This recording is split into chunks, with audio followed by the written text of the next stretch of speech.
램테크놀로지 지난주 우리 가짜뉴스 한번 보도를 했었는데 네, 맞습니다. 우려했던 대로 급등한 가짜뉴스로 급등했을 당시 회사의 부사장이 네, 또 피켓점에서 전량 보유지분을 처분했다고요? 네, 맞습니다. 참 얌체짓거리를 했네요. 네, 이 맞습니다. 와중에. 예.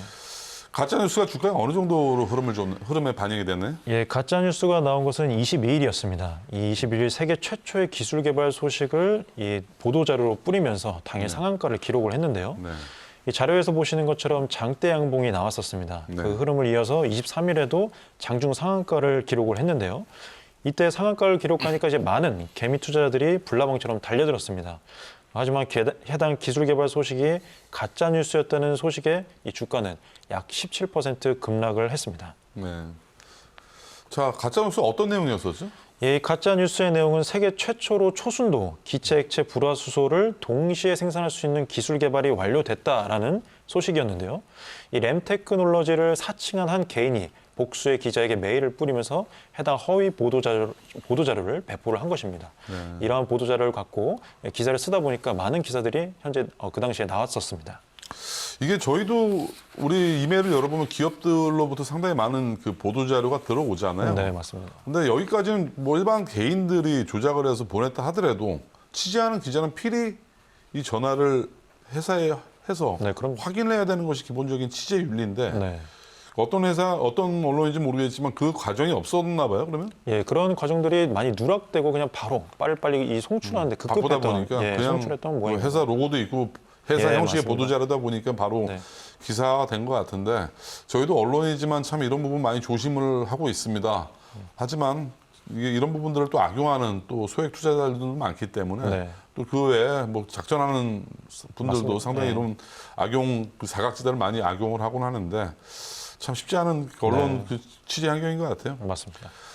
주가가 급등을 하면서 이번에 그 보유지분 전량 매각한 네. 그 부사장 어떤 분인가요? 이 램테크놀로지가 주가가 상한가를 딱 친 그날에 네. 이 해당 기업의 김홍달 기술사업부장, 즉 부사장입니다. 이 사람이 자신이 보유한 회사 주식을 전량 처분을 했습니다. 네. 22일 3만 주, 그리고 23일에 4만 1,255주 네. 이렇게 각각 팔았는데요. 총 매도 규모가 약 7억 4,300만 원에 달합니다. 네. 이 램테크놀로지 측은 김 부사장이 주식을 다 처분하고 23일에야 이 문제의 보도자료가 허위라는 사실을 해명 자료를 냈습니다. 네. 이에 장중 상한가를 쳤던 램테크놀로지의 이 주가는 곧장 하락으로 반전되면서 전거래일 대비 약 17%가 하락을 한 거였습니다. 네. 이에 따라서 이 가짜뉴스 배포 그리고 대주주의 지분 매각 이런 것들이 혹시 연결고리가 있는 것은 아니냐라는 논란과 의혹들이 또 한편으로 일어나고 있는 상황입니다.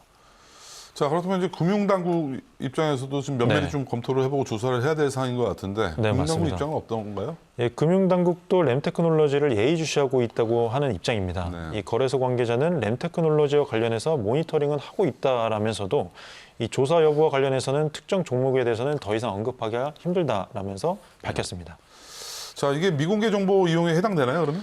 이번 사태가 미공개 정보 이용에 해당되는지는 좀 더 저희가 상황을 지켜봐야 할 것 같습니다. 일단 가짜 뉴스이기 때문에 맞습니다. 사실 예. 미공개 정보라고 하기에는 좀 말이 좀 애매하네요. 이게 예, 회사 진짜 측에, 정보이면 예. 문제가 돼도. 회사 측의 미공개 정보가 아니라 애초에 회사 측과 관련이 없는 이 가짜 뉴스이기 때문에 이것이 미공개 정보에 해당되느냐 네. 그리고 이 가짜 뉴스를 뿌린 주체가 누구냐 네. 이런 것들에 대해서 먼저 이 조사를 한 뒤에 그 다음에 이 성립 여부를 검토할 것으로 밝혀지고 있습니다. 그 모 부사장 입장에서도 뭐 주가가 올라서 팔았다. 네. 그렇게만 얘기하면 사실 문제는 안 되는 내용들이거든요. 맞습니다. 네. 이게 뭐 그쪽 가짜 뉴스를 배포하는 세력들과 결탁이 되지 않는 이상 네. 뭐 주식이야 뭐 차익이 오르면 팔 수는 있는 건데 네. 하지만 회사의 주요 경영진 입장에서 이렇게 좀 네. 가볍게 시세 차익에 그 마우스에 손이 갔어야 하는지 상당히 좀 애매한 부분이 있긴 하네요.